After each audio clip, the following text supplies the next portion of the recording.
We are interacting digitally now with more people than at any point in history, and yet we're forgetting how to feel each other. While it seems like we're closer, we're actually more disconnected. We've normalized the distance. When the mask came in, eye contact went out. Our nervous systems began bracing in response to presence itself. Yet the disconnection didn't start in 2020. We scroll through curated avatars online, reaching for mirages in a desert of illusion. And when everything becomes performance, who is left to truly witness? The ancient mammalian language of human connection, attunement, co-regulation, homeostasis, is being overwritten by a deep disorientation that's difficult to name. What if the real pandemic wasn't a virus, but the viral distortion in the field of relational presence? That disconnection wasn't new, but it has been amplified since 2020. How did disconnection become a cultural baseline, and what is it truly costing us? In this episode, we're exploring that question. We'll trace how connection was lost and how it can be restored. Welcome to Inner Integration.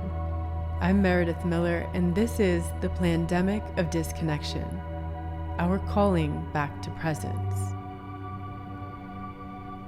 I remember walking the aisles of the grocery store in 2020, people with carts darting around other people like obstacles, masked and muted, avoiding eye contact like it carried contagion. Children with wide, hollow eyes. Sometimes I would smile, intentionally hoping some little ones might meet my gaze and smile back, but most looked away. That's when I knew something much deeper was unraveling in our species. The loss wasn't just visible in the heated dialogue and the great split in society, it was in the absence of presence, the silence behind the silence. The relational field went offline. That summer, in the middle of a home renovation, I found myself wandering through the aisles of Home Depot. I was staring at flooring, indecisive and overwhelmed. Then I heard a man start coughing. Not once, but a deep, uncontrollable fit. The energy shifted instantly.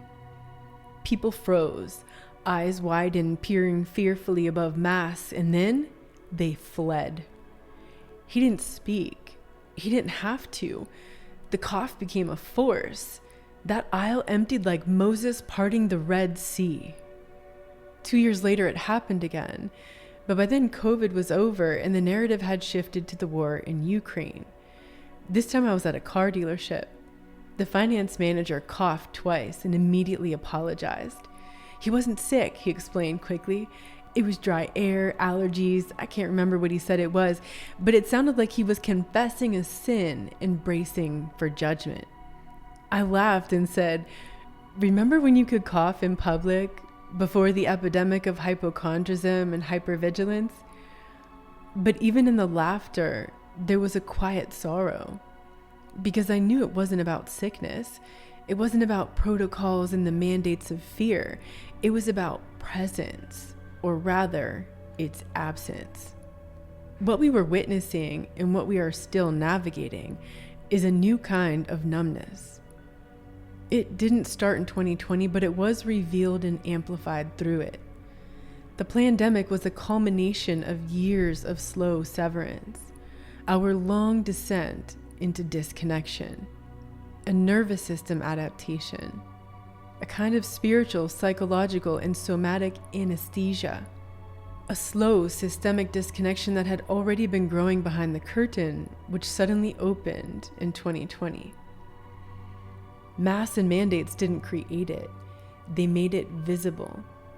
It was a mirror revealing our disembodiment, our avoidance, and the curated control of appearances that we mistake for connection.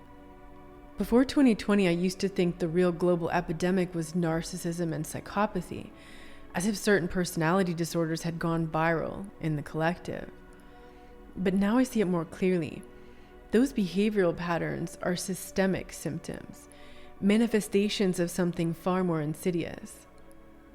There's a spiritual virus behind all of this, a distortion of connection, a dis-ease that severs us from self, from others, and from the source of all things. Narcissistic abuse isn't limited to personal relationships.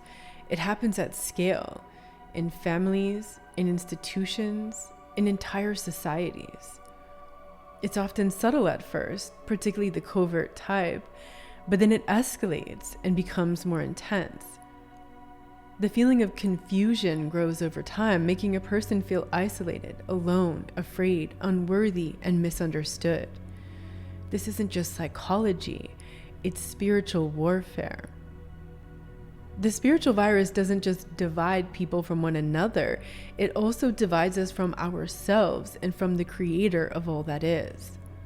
And in that isolation and confusion, something else enters the field. A darkness that feeds on separation. When we're disconnected from ourselves, one another, and the Creator, we become more susceptible to manipulation and spiritual attack. When isolated, we're more easily seduced by fear, more prone to projection and reaction instead of responding from responsibility. When distance is created instead of connection, that's an open invitation to the dark forces to come in and fill the void. This is how the darkness invades, not through overt aggression at first, but through a subtle, creeping campaign causing confusion, isolation, and a sense of unworthiness. It teaches us the lie that other people's energy can overpower us. We forget that imperviousness to evil is our birthright, and that our highest protection is our connection with the Creator of all that is. And even long after the traumatic situation is over, it's not really over until it's resolved internally. When trauma is reactivated by triggers, the nervous system defaults to defense, and in that defense, we don't have access to connection. Dr. Stephen Porges created the polyvagal theory to explain all the science behind how this happens. Trauma hijacks the amygdala. It hacks into our shadow. It activates all the unresolved trauma from before. And this isn't just a battle against evil. Two good people, two loving souls trying to connect, can completely miss each other when they're caught in the echoes of old wounds. Because trauma doesn't speak the language of attachment. It speaks the language of survival. This is why disconnection spreads so easily like a plague. The machinery of disconnection. Manufactured disconnection in our modern world is not accidental. It's designed, engineered, and amplified through the deployment of certain tools. These tools are subtly normalized as culture, news, entertainment, social media, reality curation by algorithms and search engines, unresolved trauma, and our ever-growing dependency on devices. Together, these form a lattice, an architecture of isolation and distortion, a meticulous matrix of social engineering based on behavioral science. The human nervous system was not built for this, to be bombarded with constant information, artificial urgency, microwaves, radio waves, millimeter waves, and simulated connection.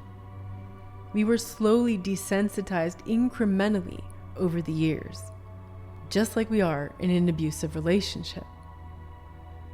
It all feels normal now. Most people don't notice it, like the frog in a pot of water. This is what trauma and its ongoing aftermath does. It habituates disconnection until we forget what connection was ever supposed to feel like.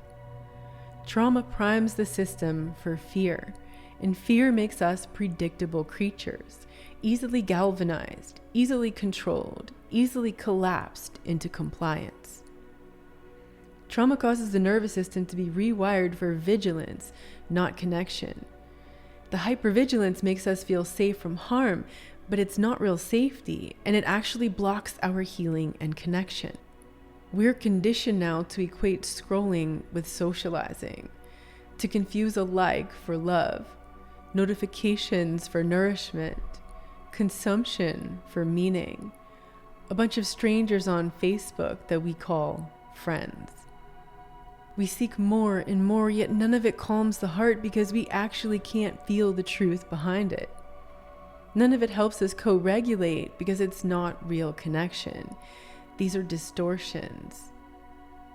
We're living through a simulation of intimacy, a curated theater of closeness that never quite touches the soul or lands in the body. None of this is an accident. It was designed that way to rewrite how we perceive connection, to normalize disconnection, because divided, we are conquered. We've been conditioned slowly over time to believe that isolation is togetherness. In 2020, it was part of the COVID campaign. Staying apart keeps us together. And this didn't even register as a red flag of gaslighting for most people because of the slow and pervasive conditioning over time leading up to the 2020s and the intense fear bombardment campaign that was underway. People were just looking for an escape from that pain. Even nowadays at the dinner table, where we're gathered together and seemingly connected, cell phones are placed like tiny altars. Face up or face down, either way, still dictating the depth of the conversation, because our nervous systems know. Even the presence of a device in the field signals this moment could be interrupted. So we withhold. We stay on the surface. We don't go deep even when we try to connect. Most people now have more contact with avatars than with actual human presence. Online, it's easier to perform, to curate, to play someone you're not, but this programming gets carried into real life too. Sometimes it's perfectionism, sometimes it's performative vulnerability. Either way, it's not the foundation of connection. And again, none of this is new, it's just greatly amplified now. There's a vast difference between being seen and being felt. People think they want to be seen, so they often do what they think others want to see. But what I'm noticing is that what people really want deep down is to be felt. But that is way scarier, because being felt means to be witnessed for the entirety of who you really are. And most people are carrying shame, unworthiness, and insecurity that distorts their identity. Yet what the soul longs for is not to be seen through a screen or the distortions of our conditioned perspective. The soul longs to be met. What is the increasing sense of disconnection doing to the soul of humanity? What happens to a soul that forgets how to feel safe enough with another that it can be met with presence? What happens to a child who never experiences attunement before encountering a screen? A child whose earliest template for love is filtered through pixels, notifications, and absent eyes. We're raising the new generations in a world where connection is being replaced by simulation. How could they possibly know the difference when that's all they know? And the nervous systems of these children, like ours, are adapting, not for closeness, but for vigilance. The youngest kids are coming into the world with the new tech package built in. They're very adept with the devices. It's connection that's a foreign language to the digital natives. Trauma doesn't wire us for intimacy, it wires us for survival. So what happens to the soul when the world becomes a place of constant scanning, strategic posturing, self-preservation, and social camouflage? In the trauma lattice, even joy must be edited because it doesn't feel safe to be shared. We're becoming a species that knows how to perform, but not how to presence, how to appear, but not how to attune, how to broadcast, but not how to belong, how to parrot things heard in the media like gospel, but not how to feel the frequency of the message and its distortions. We're becoming fluent in disembodiment. We can recognize how we're being conditioned, and we can have awareness that it's happening, But if we continue like this without doing something different, this is the legacy we're passing forward. We're contributing to that, whether we have children and grandchildren or not. If we don't pause to turn inward, if we don't return to our essence, we are instead normalizing this fracture as the new human baseline. Because here's the truth. The longer we remain disconnected from who we really are, the more difficult it becomes to remember what it feels like to be held, to be known without needing to explain ourselves, to be witnessed by another nervous system that's not trying to fix, fight, shut down, or escape. We're not just losing relationships, we're losing the language of relational truth itself. And if we don't restore that language, if we don't relearn the ability to reconnect, starting within ourselves, this erosion of connection will calcify into culture. It will become the new human prototype. A culture without coherence becomes humanity without humanness. Where does all this disconnection come from? It's not just from devices and technology, not just from lockdowns. All of that is amplifying and exponentializing what was already increasing slowly over time. The disconnection is much older. It's something more deeply embedded in our lineage than we often realize. In nearly every ancestral field alchemy session I've facilitated, the trail inevitably leads back to war. I guide people to track a pattern that's been affecting them their whole life so they can find the thread to its origin. It's surprising how many times some kind of war or the aftermath of a war is where the pattern started. Civil wars, revolutionary wars, world wars, local regional wars, land wars, religious wars, wars against healers and truth tellers. Human history is plagued with these themes. What the person is suffering nowadays isn't always literal war. Sometimes people do use that word metaphorically, and I have as well, but the frequency of war is unmistakable. Betrayal, separation, loss, fear and worry, poverty, scarcity, exiled grief, disconnection. Wounds are passed like invisible heirlooms from one generation to the next. War destroys more than nations. It fractures families. It exiles men from tenderness, women from trust, children from safety, for generations that follow.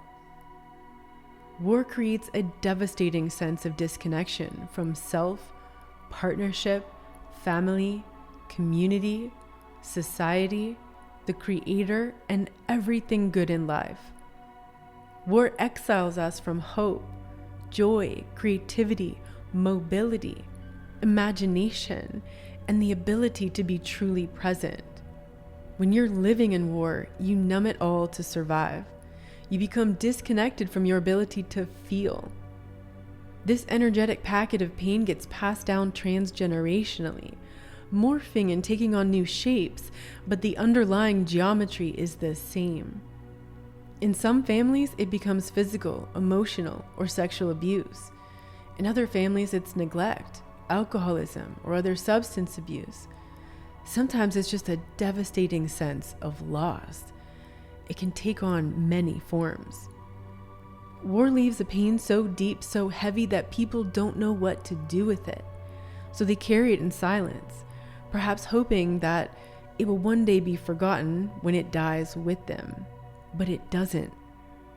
The war and all the pain it brings in its wake gets passed on. Even generations later, the nervous systems of the descendants still carry the echoes. They still feel the need to look over their shoulder, to keep quiet, to not get too close, to play small, to hide, to not take the step forward. Other times, it's acted out through harm done to others in acts of self-preservation. Usually, we don't even realize the fear we're carrying isn't ours. It was inherited. A resonance of grief so ancient no one remembers its name. All that's left is a shape in the body and a silence in the field. Until someone can feel it, and finally name the truth that the ancestors could not. That's the moment when everything starts shifting. When people suddenly recognize the ancestral connections to the themes of their own life, it blows them away. They realize how their story is a metaphorical continuation of the past, and that they're carrying a pain that was never really their burden to take on. That's when we can make new agreements in the collective container of the ancestral field. It's also incredibly liberating when we can finally bring peace to those ancestors and recode the old stories to liberate ourselves and our lineage. We're all carrying the imprints of war from our ancestors in some way. Every new war we experience, when left unresolved, gets numbed out. It becomes a compounded burden that gets passed on to the next generations, who usually don't know where their pain comes from or why they have so much pain. And what war always leaves behind is disconnection. Disconnection from the self, from the body, from the family, from the community, from abundance, from the creator of all that is. Because war teaches you to numb, to shut down, to compartmentalize, to hide and dim your light in order to get through. But what's numbed for survival doesn't simply disappear. It waits in the silence, unprocessed, passed on. And we carry it, not just as personal trauma, but as collective culture. Trauma bonding isn't connection. We don't connect through trauma. We connect through attunement. Bonding over trauma can be perceived as closeness. It mimics intimacy, but it's a bond fused in survival. It's not safety. It's founded upon mutual dysregulation and defensiveness. When trauma meets trauma, what we get isn't healing. What we get is more trauma. Two good people can love each other deeply and still be unable to connect. Why is that? Because love isn't enough when the nervous system is in defense mode. You can't receive or offer attunement when you're bracing for impact. We can't feel the other through the noise of our own defensiveness and unresolved trauma. We also can't receive the attunement of the other when we're in a defensive state. You can't co-regulate when your internal programming is scanning for threat. This is why presence feels so rare. It is very rare nowadays. The greatest myth of the modern healing world is that talking about your trauma is enough to connect. But sharing without coherence just spills unintegrated pain into the field. That often gets confused for intimacy initially, then detonates all the unresolved pain from before. People project and blame each other without realizing what's happening. It's not our fault, yet it is our responsibility if we want to have different results. True connection requires regulation.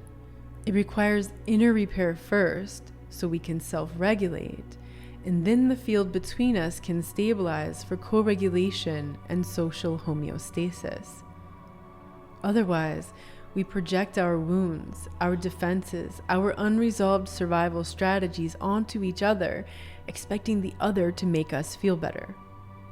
Healing isn't just about processing pain, it's about restoring the relational blueprint, reactivating the nervous system's capacity to feel in the presence of another and to create a field of safety for another.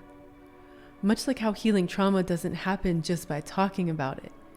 The restoration of the relational blueprint begins not in dialogue, but in stillness and frequency. It requires mutual stewardship of the shared field, otherwise the relational field collapses. The restoration requires returning to the body, learning the language of your own sensations, creating safety within so that you can offer safety to another and receive the best of the other. You can't offer presence to anyone until you've remembered how to be present with yourself. That's your inner relationship. So the first level of reconnection is connection with our essence, with who we really are. That means dissolving the layers of not self, The dissolution of what isn't you happens naturally through the inner work. We are disconnected from our essence. This causes great pain and longing to truly know ourselves. Sometimes we project that and feel like the problem is that others don't see us, or maybe we hide because we're afraid to be seen. We're not afraid people will see our essence. We're afraid others won't love or accept us because we confuse our trauma adaptations with who we really are. We don't know ourselves. And since we don't know how to resolve that, we try to cope instead, and that is exhausting. In episode 2, we explored the difference between coping mechanisms and evolutionary work. Coping isn't healing, it's just managing symptoms. And sometimes you gotta do that so you can get by in the short term. It's important to have those skills of healthy coping mechanisms so we don't collapse or go to the old unhealthy forms of self-soothing. But most of what people think is inner work is actually just managing the trauma. Most of the therapy industry is based on that. This is why you can do a lot of work, invest a lot of time, effort, and energy, and things can get better when you're more regulated, but there's still something there that's keeping you stagnant. It's really frustrating because you know how much work you've done, yet you're still stuck in your not self. You can finally break free from looping emotional and behavioral patterns without using more willpower or mindset hacks to manage them by unrooting the wounds that are keeping you stuck. Transmuting the trauma means doing the root work. It means turning inward to face the pain instead of managing it, avoiding it, bypassing it, or escaping it. And that doesn't mean staying stuck in the pain. It means approaching the pain with compassion and curiosity to discover how it's serving you and what it's teaching you. That's when the pain can transmute into wisdom. When we distract ourselves from our pain through coping mechanisms, we're pushing away the insights that will lead to the breakthroughs. The pain is there for a reason. It's not punishment or bad luck. It contains the codes to your purpose. Your trauma was your immersion training for your purpose. This is the North Star of my message and the doorway to becoming whole. This is what's possible when you do the deeper work. Most people are trying to be successful in order to prove their worthiness. I was too. But we don't discover our essence, our true self, by chasing success or proving our value. I shared with you in episode 1 how 2020 brought that realization to me. That's why I had to step away, to dig deeper, to create a new foundation based on something real so that I could liberate myself and guide others to do the same. You too can discover your soul's purpose without chasing success or fulfillment outside yourself, by decoding the wisdom embedded in your trauma. All the answers you're looking for are encoded there. We often think about the results we want to have, and sometimes we have the willpower to take the actions we've heard will lead to those results.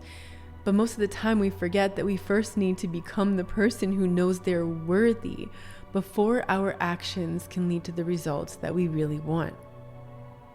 I love witnessing people going through this process when I guide them to shed the layers of distortions, programs, agreements, and emotional residue that are driving their trauma adaptations, that are bringing the results they don't want to have in life.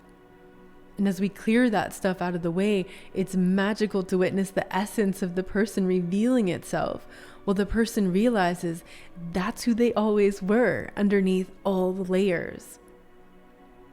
If you're interested in becoming you, check out my 3-month offering where you'll get to walk with me as you discover who you are. It's an immersive and intensive process that requires dedication. It's not a quick fix, and it's not just a financial investment. It's also an investment of energy, time, and presence with yourself. But the awesome thing is that you're not doing it alone. When you know who you truly are, you don't have anything to prove anymore. Because you know who you are, then it doesn't matter what other people think and say about you. You reclaim so much more energy that used to be lost to all of that. Then it's easy to give yourself permission to finally unleash your creativity and step into your purpose. If you're listening to this, you're probably the one who goes first. In episode 3, I spoke about the particular kind of loneliness that comes with going first. But this loneliness, it's not a punishment. It's a passage to evolution. Being the first means you're a threshold, a hinge between timelines, a living portal where disconnection ends and remembrance begins. Some of us came here to be the turning point, to feel with the bloodline buried, to speak with the culture silenced, to repair what generations left unresolved. You may be the first to feel what others suppressed and numbed in your family, the first to remember what the culture forgot or normalized, the first to stop the loop of disconnection by learning to be more present. This is how disconnection dissolves, not all at once, but one presence at a time, because presence leads to connection, and this is the antidote. Not fixing, not forcing, not convincing, just being with. That's what restores the field.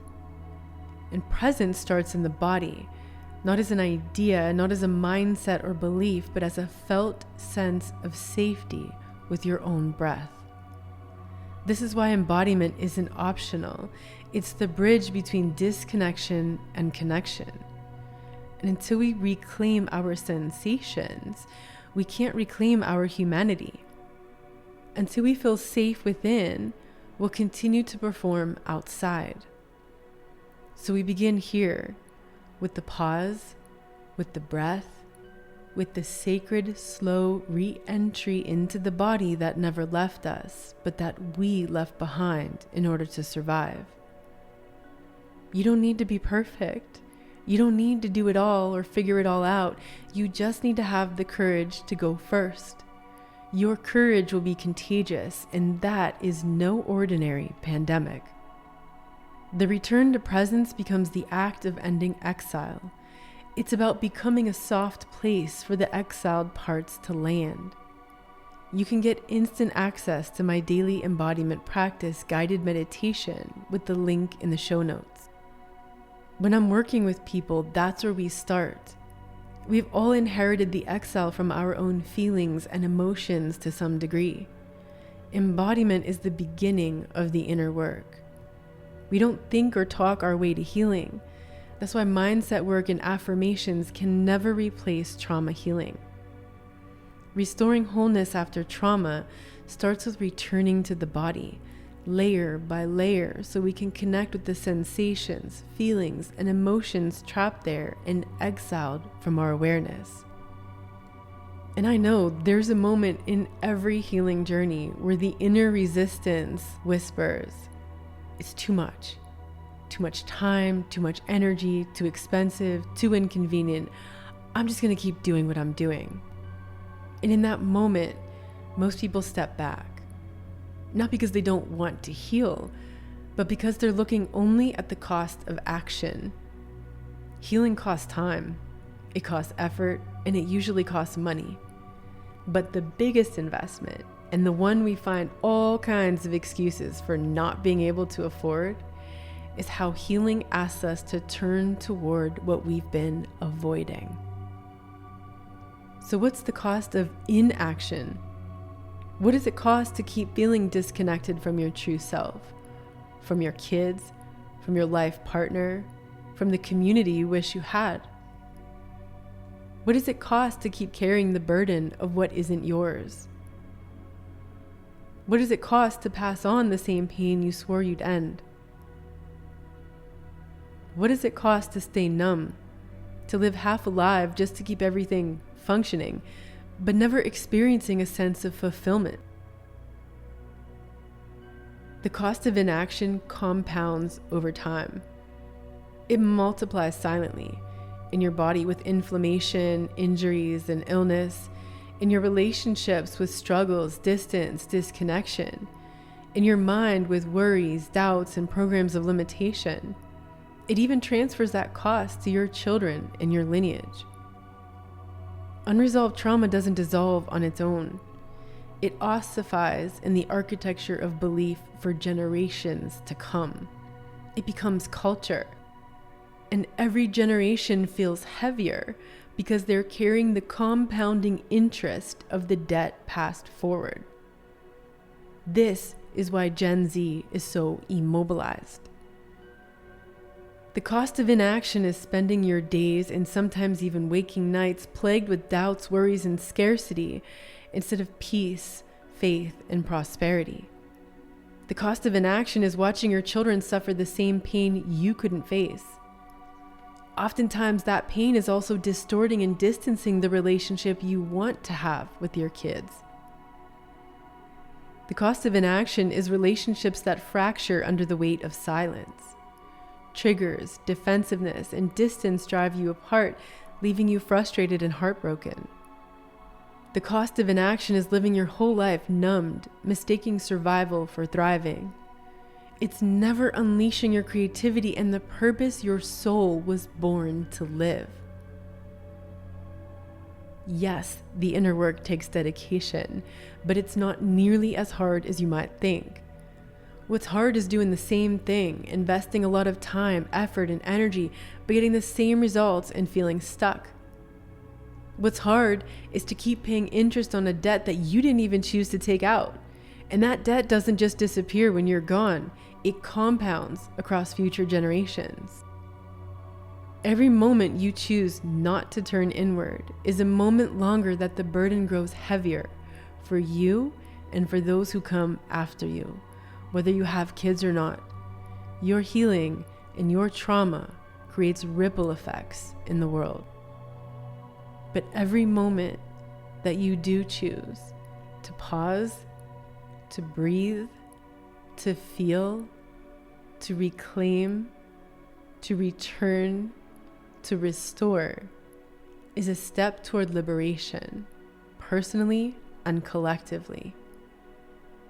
So the real question isn't, can I afford to heal? It's, can we afford not to?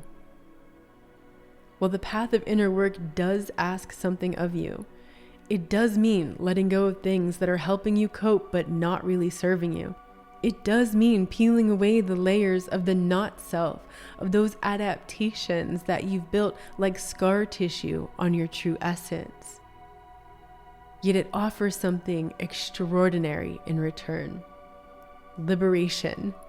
And not just for yourself, but also for those who walk beside and after you. There is a cost to healing, but the cost of not healing is immeasurably greater. So I want to give you some journal prompts to help you explore the alchemy of reconnection, and just allow the answers to come slowly. They don't need to be discovered or written all at once. These are not problems to be solved. They're initiations, openings into deeper presence. What part of me is asking to be witnessed beneath the surface story? What keeps getting bypassed, soothed, or distracted away?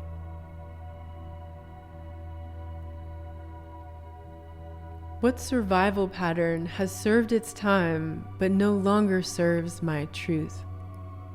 What are you ready to stop carrying?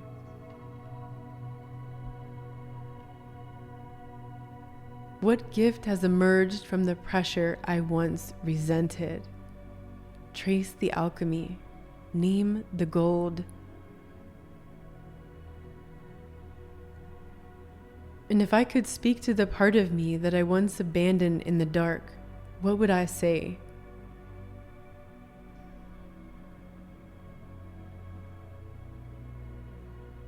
What will I do now with the power and presence that I'm reclaiming from this depth?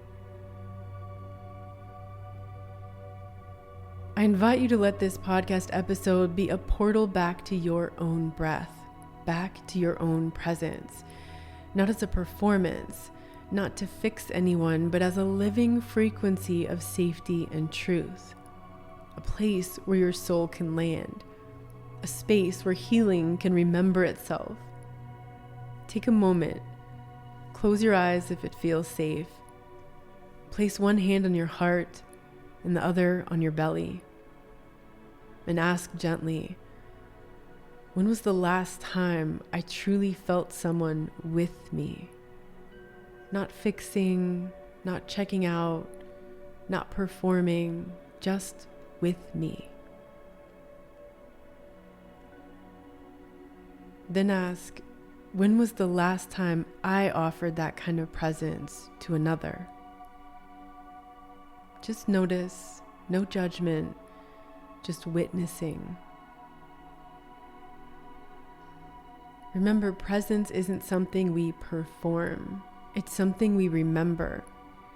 This is the reweaving of connection, the end of exile, the return from numbness, the antidote to the plandemic of disconnection. We don't heal the world by preaching awakening and freedom. We heal it by becoming the healing presence and freedom it needs. And for those who still feel lonely, you are not alone. You might just be early. And some of us came here to go first so we could make it easier for others. This is where your healing meets planetary service. If this message speaks to your soul, make sure to subscribe or follow wherever you listen to podcasts.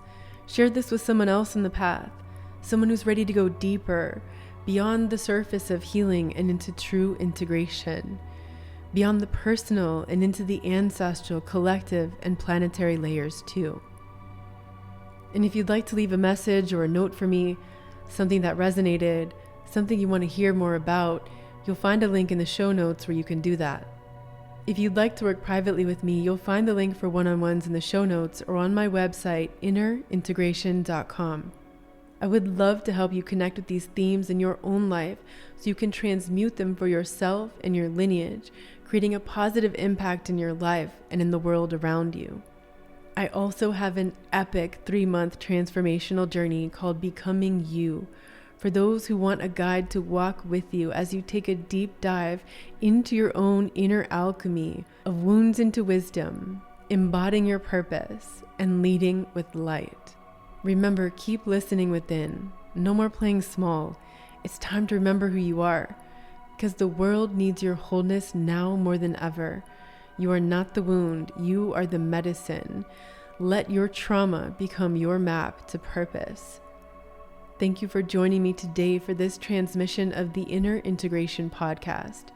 You are not broken. You are not behind. Your trauma wasn't a detour. It was initiation, an immersion into the very wisdom your soul came here to embody. To go deeper into this work, visit innerintegration.com. And until next time, big hug to you.